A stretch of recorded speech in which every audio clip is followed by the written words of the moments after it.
are the floods the consequence of the fact that things fall apart? Or are the floods a consequence of the fact that people make mistakes that they know they shouldn't make and make anyways? They sin, right? And that's to miss the mark, right? Because that's an archery term, to sin. And that means maybe they don't even specify the damn target, which is really, you're not going to hit it unless you specify it. Or having specified it, they just say, oh, to hell with it. It's not that important. It's like, you got to be careful when you say something like, to hell with it.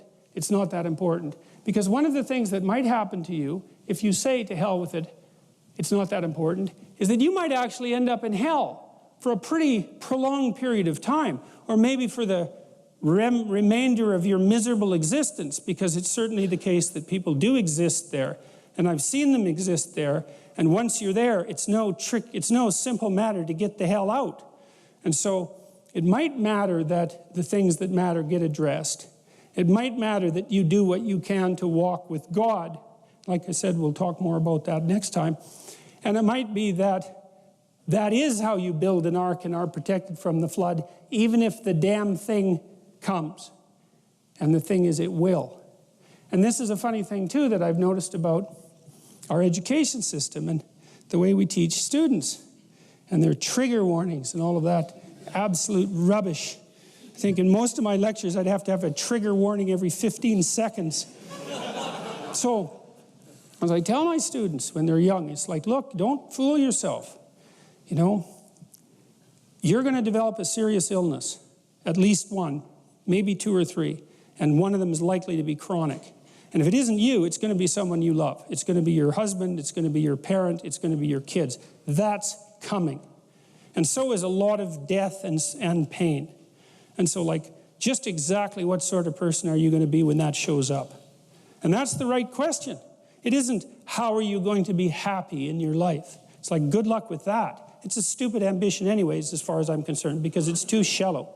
You know, happiness, you're lucky. That comes and goes like the sun coming out from behind a cloud. If you're happy, man, more power to you. Enjoy it.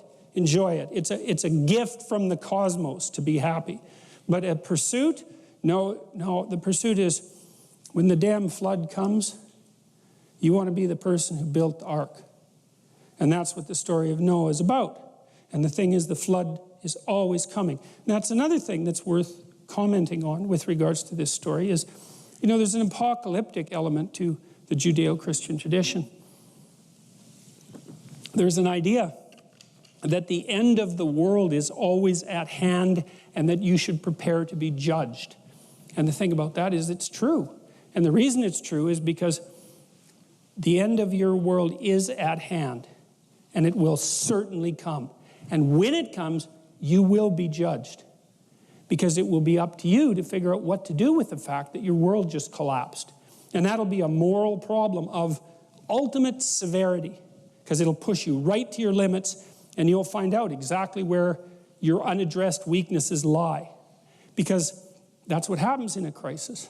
And so the reason that that's an archetypal reality, and it lurks underneath the entire Judeo-Christian structure, the apocalypse, the impending apocalypse, is because we always live in apocalyptic times, and your world is always, in small ways and large ways, coming to an end. And so what do? You prepare for it. You prepare for your world to come to an end. And then maybe when the end comes, you get another world. That'd be a good deal.